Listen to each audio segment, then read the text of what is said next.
Here we go. Money talk. Here comes the money. Money, money, Dollar.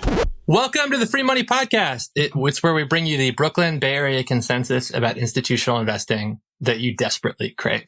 Oh, I'm just so grateful, Sloan, for your willingness to continue to try to bridge this huge divide between Brooklyn and the Bay Area. You know, is it schmear or cream cheese? These are the issues you and I tackle head on. We don't shy away from such tough topics.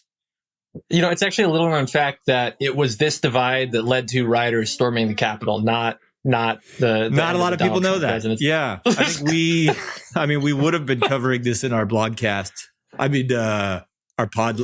Yeah. What the hell are we doing here? Our Blomcast? Our podlog.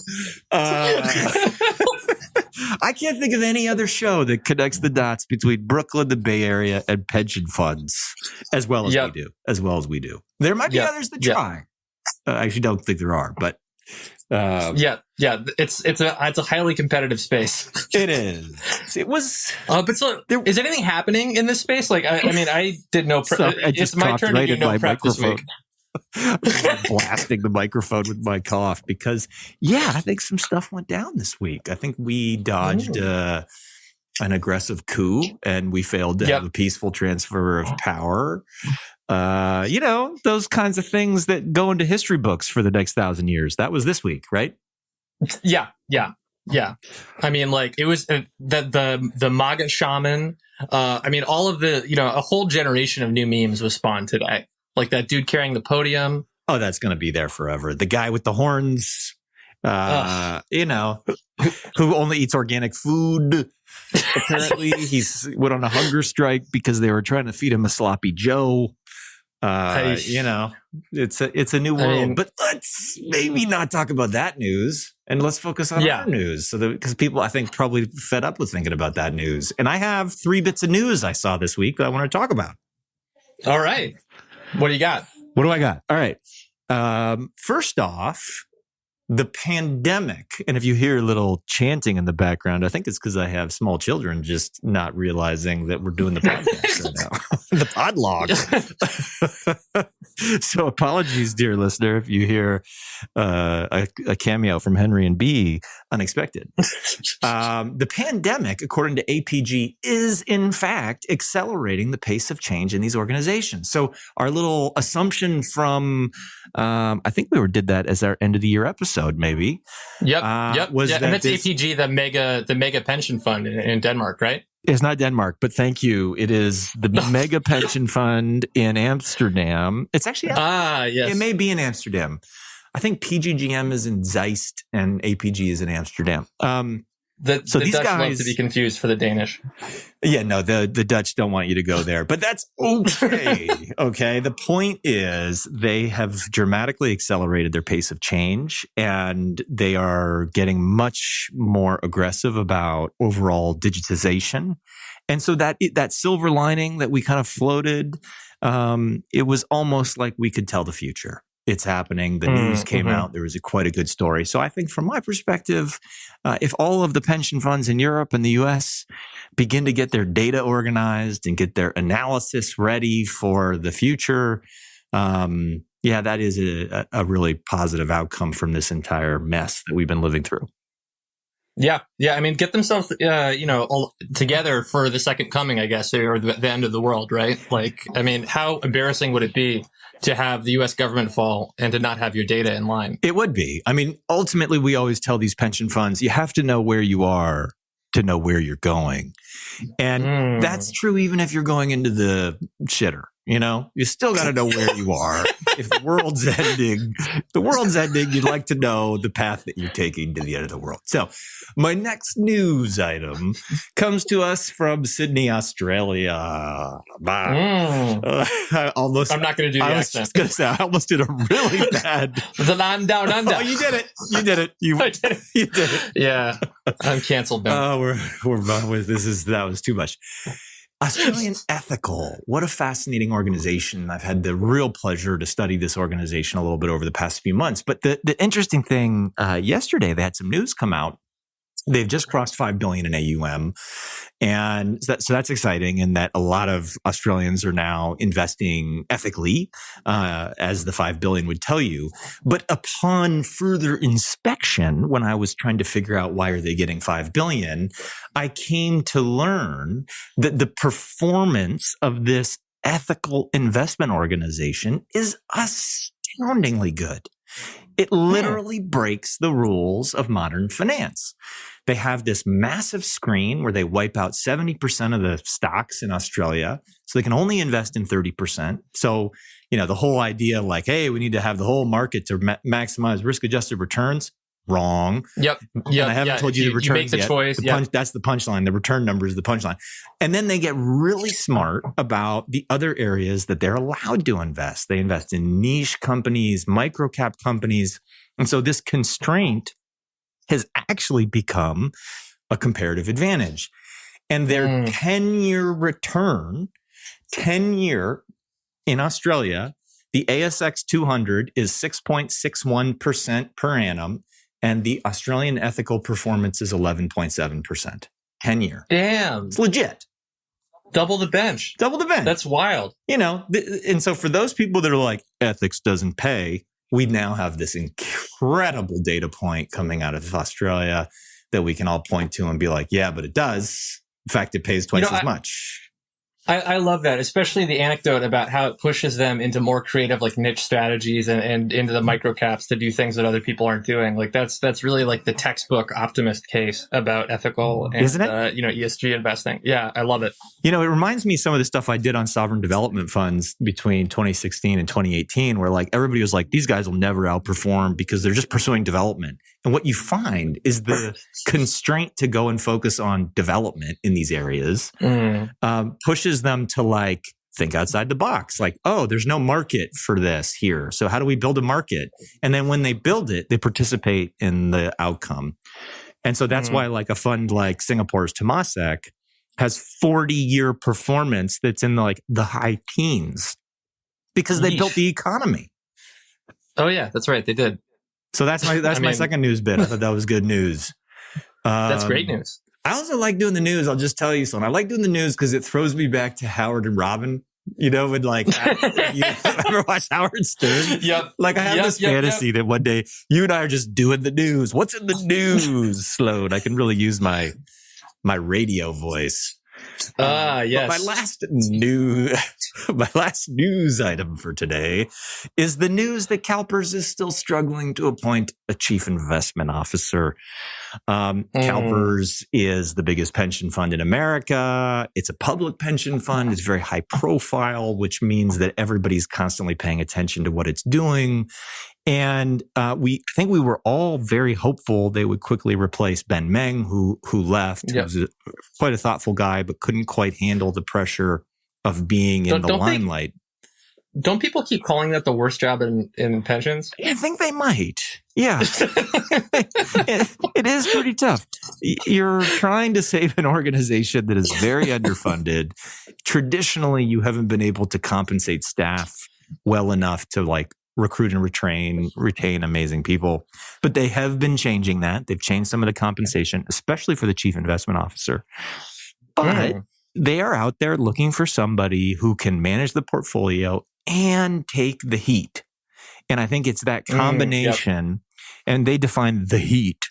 I don't know if it's a formal definition of heat, but the way that we're defining the heat is political pressure, oversight, and really just media. Like people just write stories about you when you're the chief investment officer of CalPERS.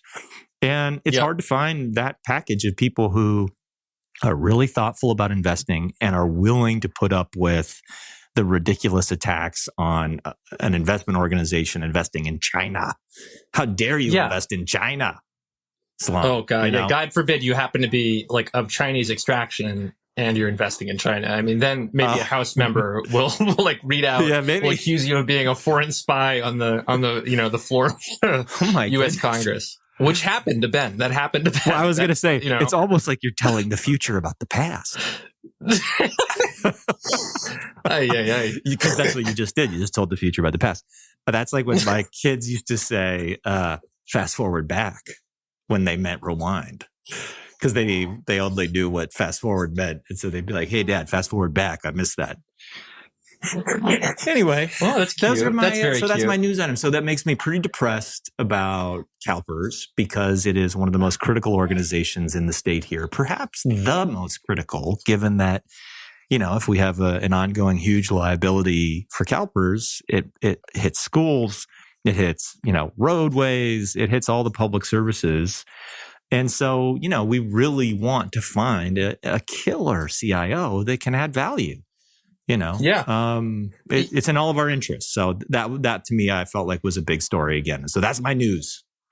That this leads me in like a really philosophical place because in all these we have this one fund in Australia that's absolutely killing it, right? We have this mega fund in the US that's like having a hard time finding staff, and it sort of begs the question: how do we know if a fund is even doing well, right? Like, how do we know what are the baseline concepts that we might use? Like, obviously we have to count the money and we have to figure out if it's enough money, but like, how the hell are people doing that? We've never really talked about that on the show. Yeah. And like, there's got to be a lot of tricks in the way they calculate the money because it's not the money today. Yeah. We're talking about pension liabilities extending out 100, maybe more years as, some fireman gets married in his or her 80s to a 22-year-old who then goes on with a spousal benefit to live to 94. You're talking about 150-year liability here.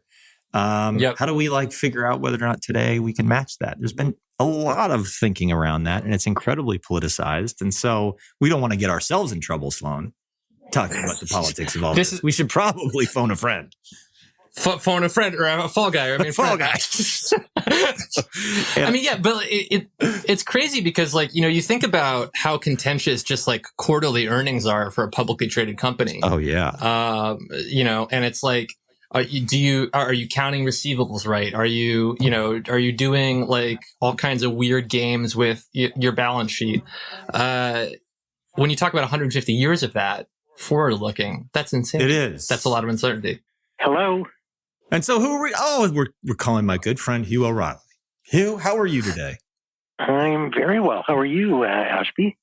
You got Ashby and Sloan here. We call this. Hi, Hugh. We call this Hi, the quasi-live portion of the pod log. We call it now podcast because we don't like to go back and edit. So don't say anything that you don't want to be on the show. We could technically go back and edit things out, but we probably won't. So Hugh, we're just thrilled to have you here because we're talking through. So with the prelude that there's a loaded gun pointed at your head, aren't you glad to be on our show? Aren't you glad to be on our show? We're talking about pension health. And I was just mentioning some of the news, which is CalPERS still can't find a CIO. That will fulfill all the really difficult requirements that seat carries, dealing with the press, dealing with the political pressure, and, oh, by the way, generating 7.5% returns. And it got us talking. Sorry, let's not forget with CalPERS, the publicly televised trustee meetings. Yes, the floggings. Brutal.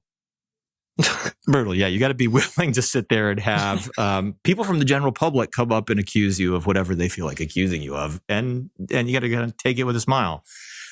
Hugh, you were chief executive officer of a Canadian pension plan, OPTrust. You didn't have public meetings like that. I mean, maybe that's an interesting way to start. Maybe you could just give us a sense for how these Canadian plans, differ from the American plans like CalPERS. Well, there's a whole bunch of ways they differ. So let's talk about politics. Yep. Let's talk about governance, and let's talk about prudence. All right. First, with politics, I would argue I'm uniquely placed because I worked for a cabinet minister in the Bob Rae socialist government that was elected in Ontario from 1990 to 1995. No one particularly liked us, but what we did was the pension funds in those days, all of the public plans, essentially the way they operated in Ontario was, with the exception of OMERS, was a pay-as-you-go model. And right. And what happened was we made a decision to have the plans, the government contribution actually be cash. and the employee contributions into all the various plans to be cash and that they would be invested. And they were granted independence in the sense of all of the public plans by and large are what are called joint governance models, which means the employees have half the trustees, employer representatives constitute the other half, and they're entirely independent of government. So the discount rate is set by the board, right? Not set politically, and they invest in accordance with what they think are the best long-term interests of the beneficiaries. And then the last point I would make is, and this is really controversial, and there's pluses and minuses on this, but these people are paid market rates because we hire investment professionals are hired who would otherwise work at asset managers. So the issues you have in the U.S. are one, politics. So the legislatures, by and large, set the contribution rates. Goal of the legislature is for the government contribution to be as low as possible. That's problem number one. Problem number two, not independently governed. Problem number three, not assessed in accordance with I would argue appropriate actuarial principles. Go back to discount rate. Then the staff aren't paid particularly well, and that means you have to outsource the asset management, which historically has led to fees. It's harder to organize it. Anyway, I could go on and on. Sorry. Tell us how you really feel, dude. Give it.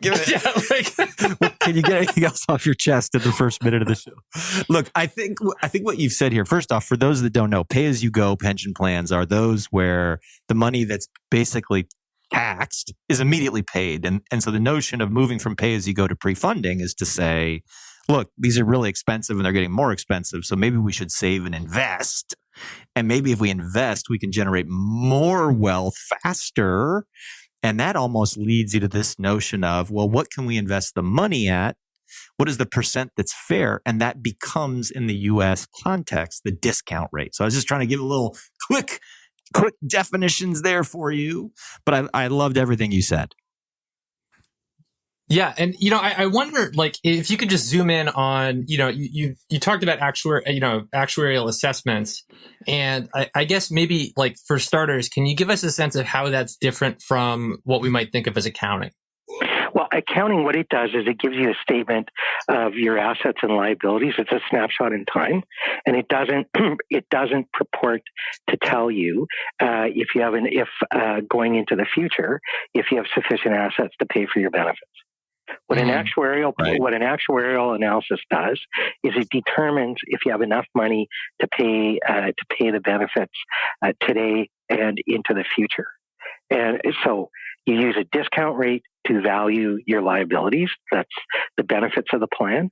And you make a determination based on the discount rate, whether there are sufficient assets on hand, or whether you need to raise contributions or lower benefits, or I suppose if there's too much money, lower contributions and increase benefits. But accounting is just a snapshot in time. Gotcha. And the actuarial look is looking forward the 150-year life of the plan. Well, it looks forward. Looks forward and assesses the value of the liabilities on how much the benefits you need to pay, and assesses whether or not you're fully funded then, what you'll need to do into the future. Where the accounting will tell you the value of the benefits is $100, value of the assets is $100. Gotcha.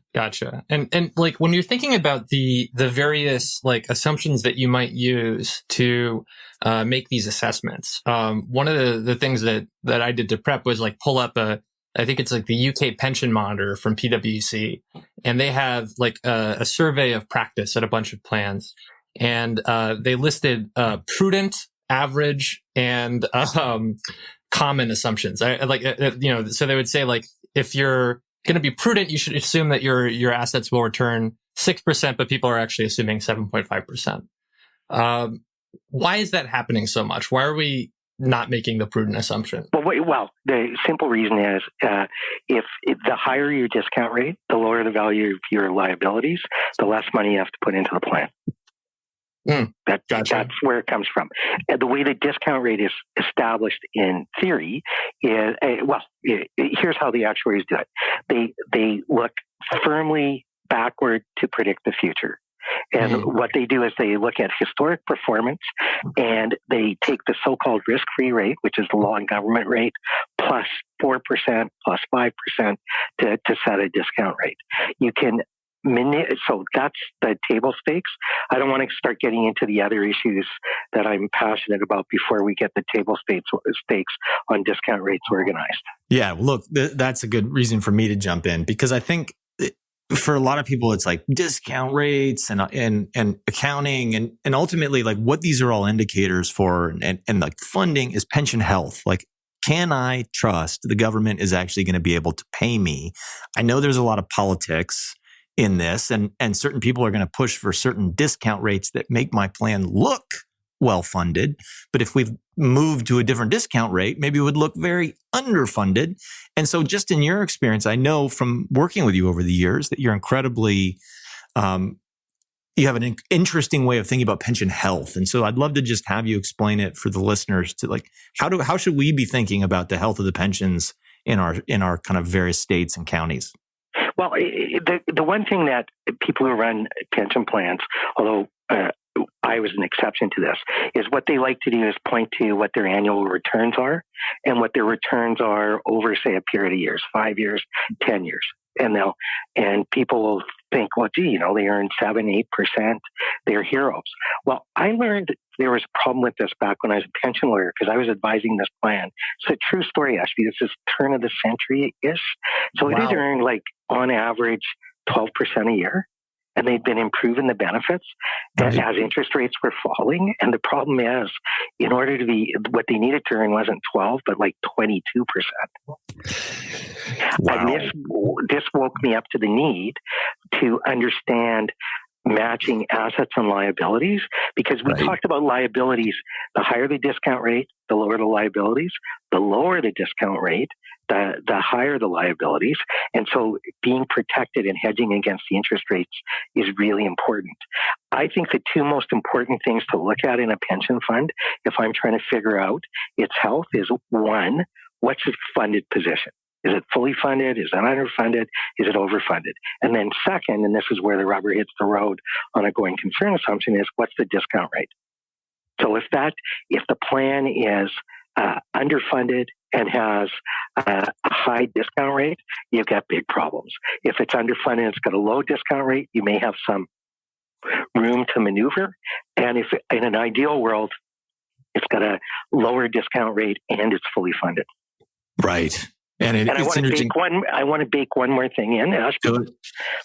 What the strategy that took place at OPTrust when I was there, I don't know if they're continuing or not. I mean, still a great plan, but the strategy we had was we looked at the discount rate. And you look backwards, but we founded our discount rate on the investment concept of reversion to the mean. So in the investment world, there's this concept of you revert to the mean. So in good times, bad times could happen, and bad times, good times would happen. So what we would do is we would lower the discount rate as far, with subject to actuarial principles and the rest of it, to maintain the fully funded status of the plan, but to preserve a margin such that in a bad year, you would be able to raise the discount rate, release the surplus that you had preserved by lowering the discount rate, and it was in keeping with investment theory because returns do go back up over time, and that way you're protecting the members, because the fundamental issue for members is they don't care what you earn in a year. What they care is, are you going to keep your promise, and will there be sufficient funds to pay me when I retire? I love that. I mean, that whole, we should just hit copy and paste on everything Hugh just said and put it up on the website, because in fact, I was inspired by Hugh in one of the papers I wrote to come up with a pension health metric that is literally based on an examination of the funded status and the discount rate. And the higher the funded status and the lower the discount rate is how you can think of as pension health as a metric. And I love hearing, Hugh, this little add-on that you've had since we did those discussions a few years ago, which is that this could kind of be a regulator where, look, as the status of the plan gets better, let's drop the discount rate because the funded status gets too high. If it gets too high, you see politicians saying, well, maybe we should take some money out of the plan. And so by keeping the interest rate or the discount rate down, you can kind of manage that political pressure. Well, absolutely. And there's only one certainty about all the assumptions that you put into the actuarial report. There's only one thing for sure. They're all going to be wrong. Right? It's just because, you're projecting out years ahead. So what's it going to look like 5-10 years from now? Who knows? Yeah. And the key thing from a member's point of view, like if you're saying we have the best plan in the world, man, it earns 20% a year. Okay, am I going to get what I promised? And also maintaining the contribution levels. Same price, same benefit. That's what members deserve. Yeah, there's so many follow-ups here from I'm going to do two at you real quick, and then I'm going to let Sloan ask a couple questions. One, how the hell do we build compensation plans to drive towards pension health rather than just making 20% per year? That's the first thing. Let me get the second one in. Second one in is this also why so many plans are pursuing alternative assets? Because the accounting is kind of like, put your finger in the air. And that allows you to have this kind of flexibility. Again, it's another way of kind of banking gains without actually revealing it to the world. So those are two, I think, really important questions that I think you can probably answer better than anybody. Well, sorry, Ashby, can you just repeat the first one again? How do we build a compensation plan, right? Okay, so here's two things.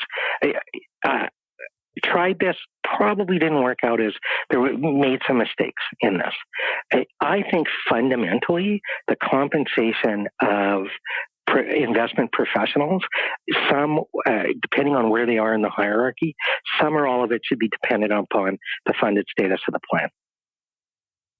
Because, we talk about alignment, and typically in the corporate world, and of course this leads to a lot of, my opinion, non-alignment, but, you link it to share price. But if you link comp to funded position of the plan, if that's a measure, if you can effectively measure how it is you're taking risk and whether or not you're getting appropriately rewarded for that risk, I think that's another element. Benchmarks belong in there somewhere, but I think the thing you need to be really careful about with benchmarks is a lot of people will think, well, if I give you a high benchmark, it means you have to work hard and earn your money. Okay, fair enough. But it also means you're going to be taking more risk. So true. And you've got to, I view that as the three things you need to balance.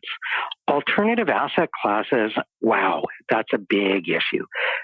First of all, discount rates, the way they work is it's the risk-free rate plus a risk premium. So certain alternative assets, private equity, infrastructure, real estate, historically, they get a premium over and above a typical equity rate. So that so the more of those illiquids you invest in, the potential to have a higher discount rate that's justifiable by the actuaries. But here's what happens. Those assets are so-called level 3 valuations. They're not publicly traded. And then the accountants set a range for the value, a low range and a high range, but it gives management the ability to control the valuation of those assets. And there's the potential to manipulate those numbers such that if you had a bad year in other asset classes, you can have a good year in those ones. I'm not saying that happens. First of all, I'm not saying it happens at all, but there's that potential there. Far be it from us to suggest that anybody would kind of push an assumption around. But I want to get back to. Sorry. The other issue we're going to confront right now is a lot of pension plans, whether they're north or south of the border, have really poured into these alternative asset classes. Private equity's held up very well in the pandemic, probably made money. Commercial real estate offices, I don't know how you're going to value that.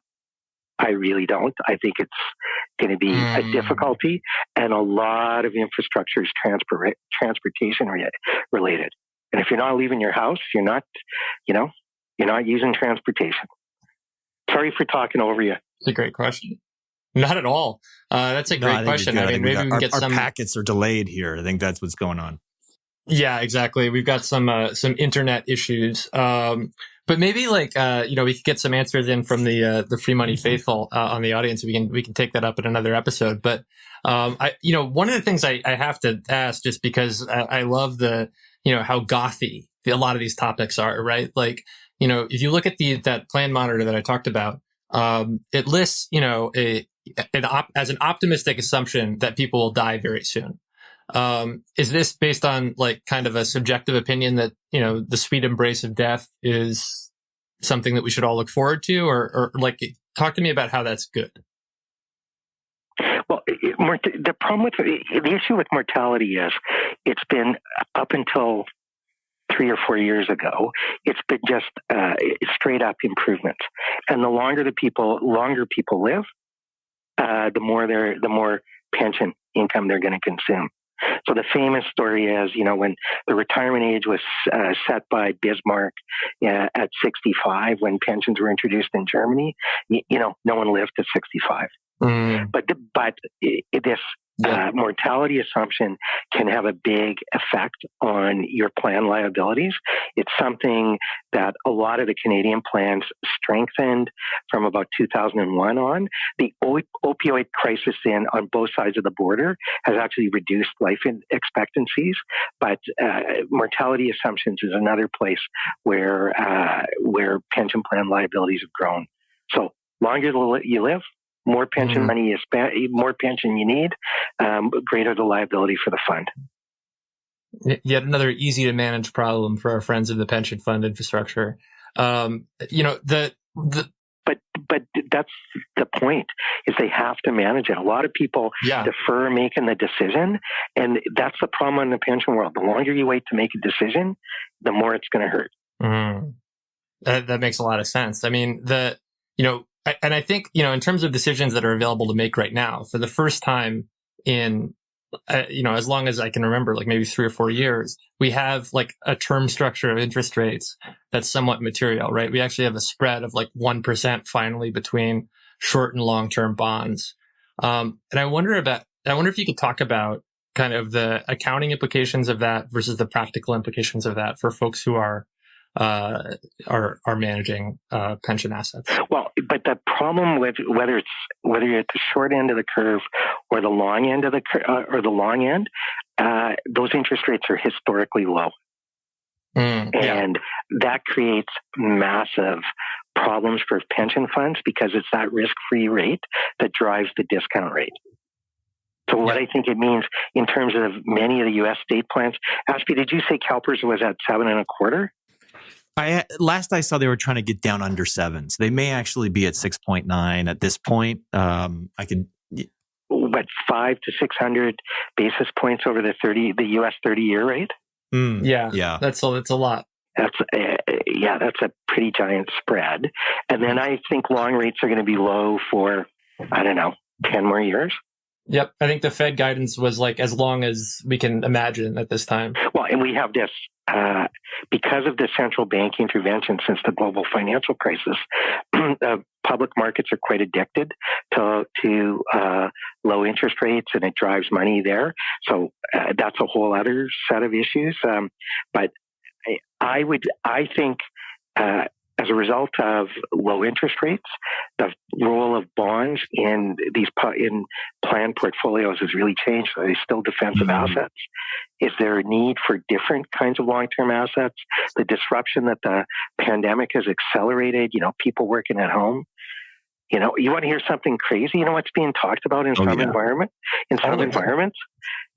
So if you're an office worker, and once we all return to whatever is normal, there may be a decision, we only need you in the office 2 days a week, otherwise work from home. And by the way, if you want to come and work the other 3 days, then you're going to chip in on the rent.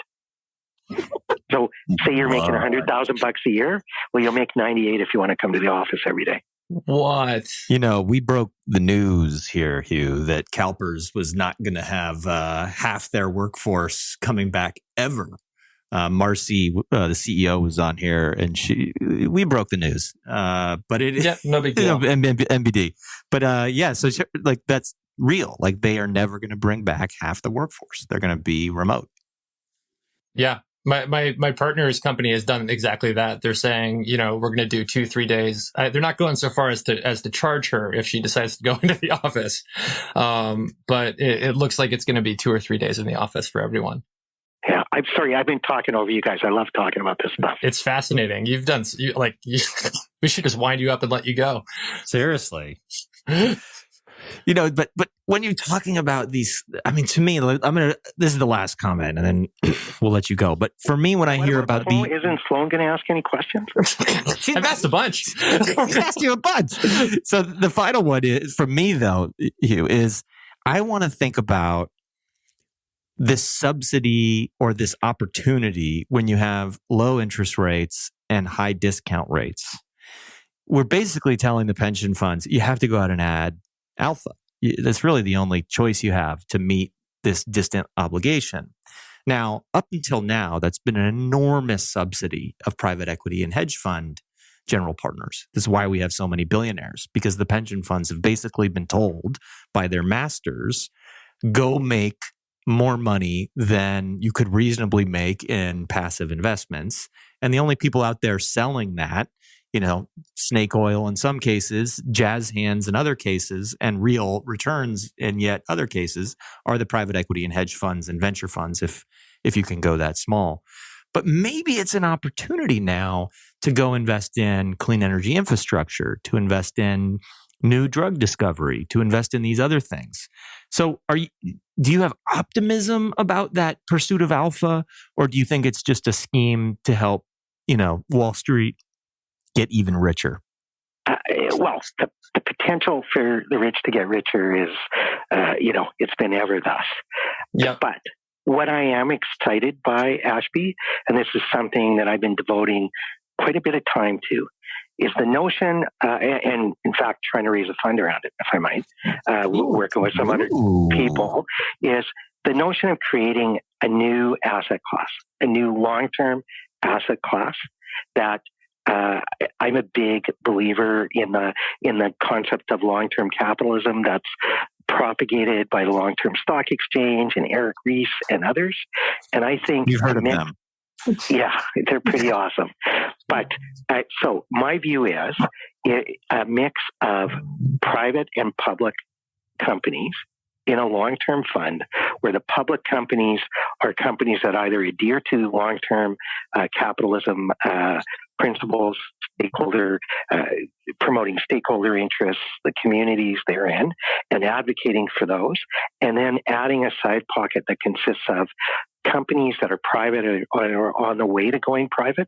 Because the problem a lot of institutional investors face in terms of investing in the innovation economy is the innovation economy takes what are relative terms small checks.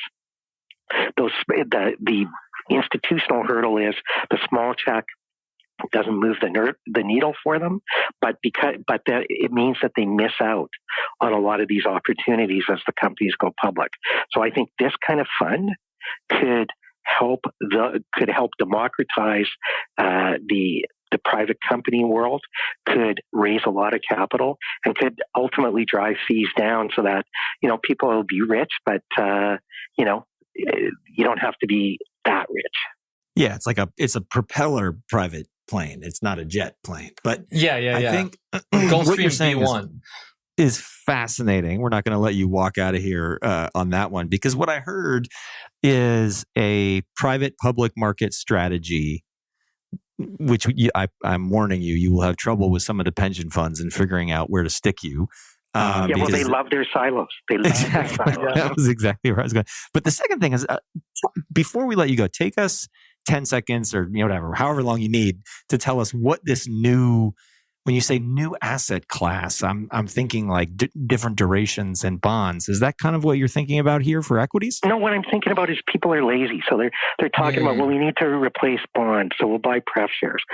No, what you need is a new long-term asset class where the long-term investment strategy promotes innovation, promotes, this word's overused, but resilience, so that these companies can withstand the disruptive elements that are coming their way, that they invest in R&D, they invest in technology, they stay on top of it, they treat the people who work for them well, because look, the political turbulence we're going through is because people are hurting. And that has to stop. And companies need to play a role in making it stop. And then by investing in the private side, you get exposure to good long-term investments. We can be long-term investors in those companies. We can decide, we'll be there with you before you go public, but we don't want to leave the cap table at the moment you go public and get a big pop. We want to be there for the long term, and we want you to promote these values there. So we're touching companies across their life cycles. That's really interesting because, you don't like a lot of the time these plans will, have access to something. Maybe they were lucky enough to get access to it through a VC fund, and then it goes public and the VC fund has to sell, and then they're paying another manager to buy it in the public fund later. It's really cool to realign that so that you can stay invested through the whole life cycle. And I will tell you, Hugh, the Free Money Podcast style guide, just flipping through here, says sustainability is an overused term. Resilience is actually the appropriate. That's our style guide. But I think you nailed it. Yeah. Well, and the other thing, Ashby, I've told you almost since the day I met you, I'd love to go down to CalPERS and help fix it. Yeah. Well, And add to. So I think they're hiring. This is a little known fact, but I found this out once when I spoke in California, and I was worried because I was going to be offering up opinions, and I'd offend people, some Canadian coming down, and the organizers of the conference said to me, the largest ethnic group in California is Canadians. Whoa. What? You got to speak. I don't know what to do with that at all. You got to speak to us here. Because now I'm like, I guess I'm contributing to that. Exactly. Look, Hugh, we love you. Thank you so much. This was fun. Thanks very much. I really appreciate you guys giving me the opportunity. Always great to talk to people as smart as Sloan and you, Ashby. It's just great. Oh, the feeling is definitely mutual. Thank you for coming on. Yeah, thank you so much. Be safe this weekend, and hopefully you guys have a little bit more political sanity north of the border than us, and we'll all get across January 20th and look to new beginnings. Yeah. Otherwise, we'll be, sitting at the border, like just not banging on the door. Yeah. I got my passport in my pocket right now. All right. Bye, Hugh. Bye. Hey. That's so good. So when do we tell them that we've had like 22 people from LTSE on our podcast? I mean, someone out there is sitting there with like a Free Money Podcast bingo, and it's like, the LTSE gets brought up. They just pounded their beer big time.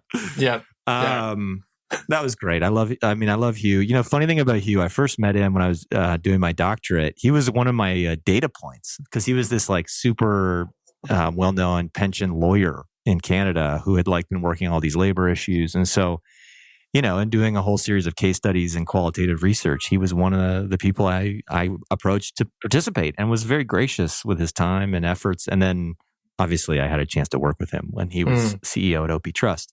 But you can just tell why it's just so fun to work with him. He's just so thoughtful, and he doesn't pull punches. So thoughtful and opinionated is a great combo. We like it. Yeah. Perfect. All right, where are we? What's happening? I think we're about at Dear Ashby o'clock. Dear Ashby, that was I didn't quite hear it as well as I thought. You didn't hear the horn? Wow.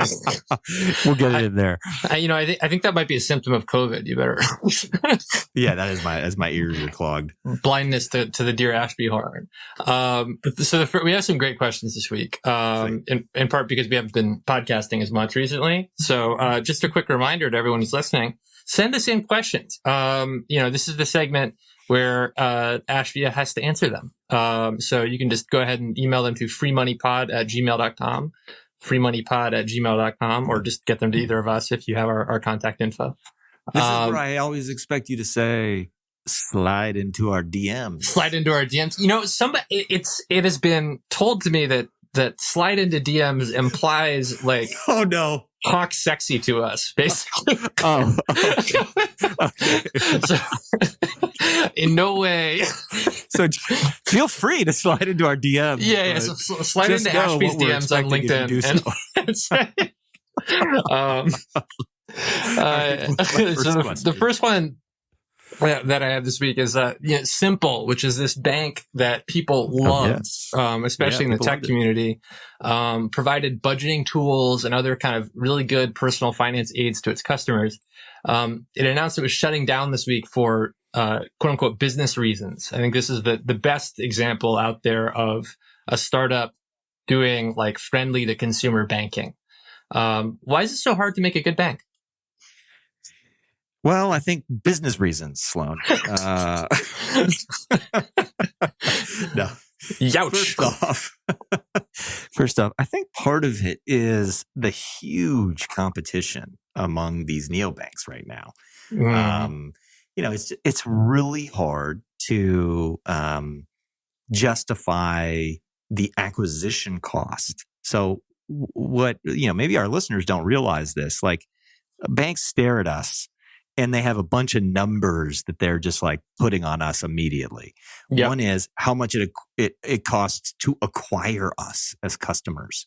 And a lot of banks and brokerages will pay well beyond 50, 75, 100,000 in the case of brokerages just to get you in with what we call a funded account.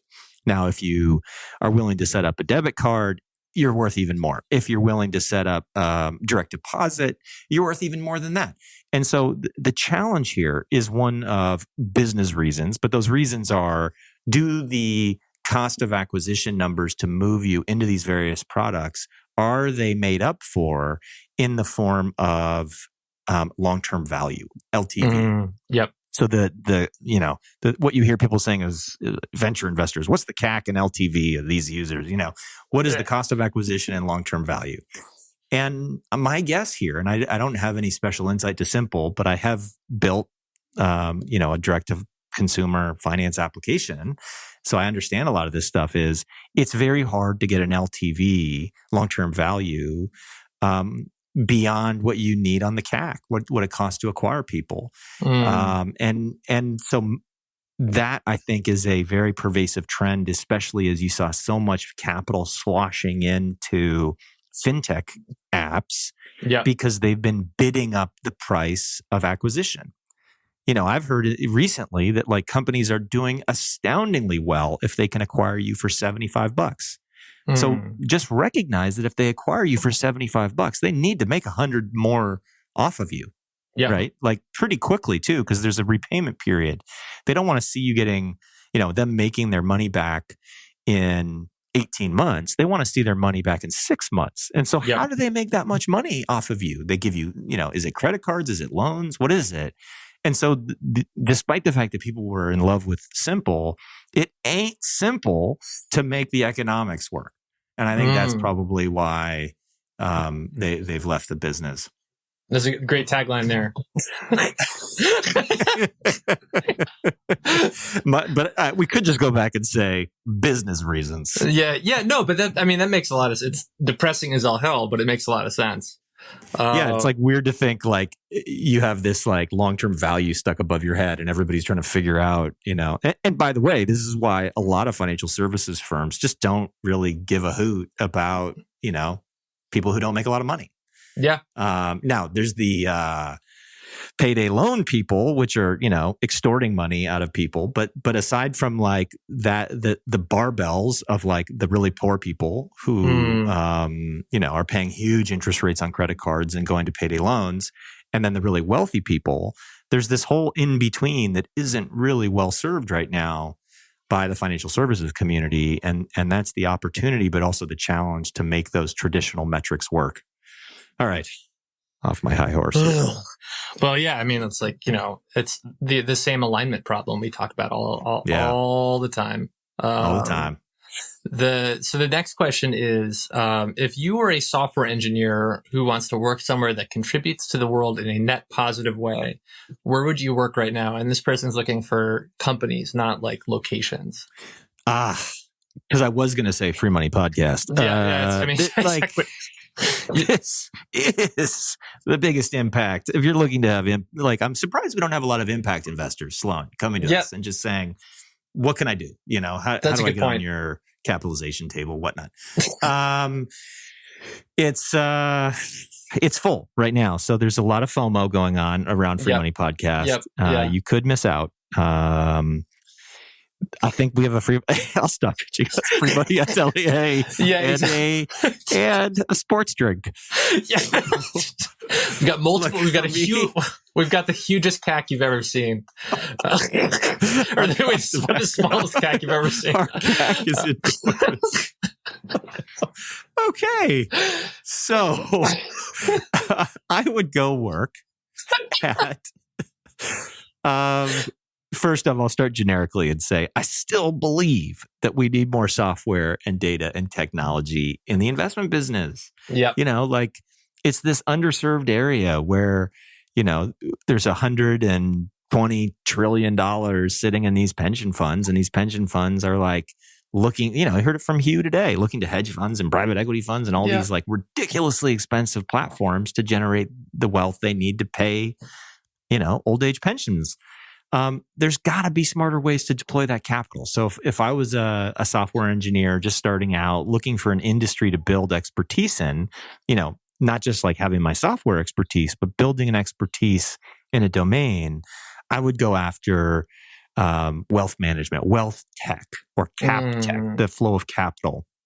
Now, the personal news this week, if you were checking my LinkedIn, which I think 21 of you were, is that Adipar acquired one of the companies I started. And that's right. So I am, I don't know if you knew this, Lon, but I'm now the head of institutions at Adipar. And Adipar is look at this guy. Precisely the kind of place that I would suggest you go and look for a job, because we are trying to bring transparency to the world's capital markets and do all the things that I often talk about, which is why I'm so excited about it. And we did not plant that question. Okay, you're stunned, which is evidence that it was not a plant. I am not sliding into the DMs under false pretense. Oh man, yeah. Well, there we go. Get jobs at Adipar. The last one is it gives me so much joy to ask this question in honor of Donald Trump getting banned from Twitter.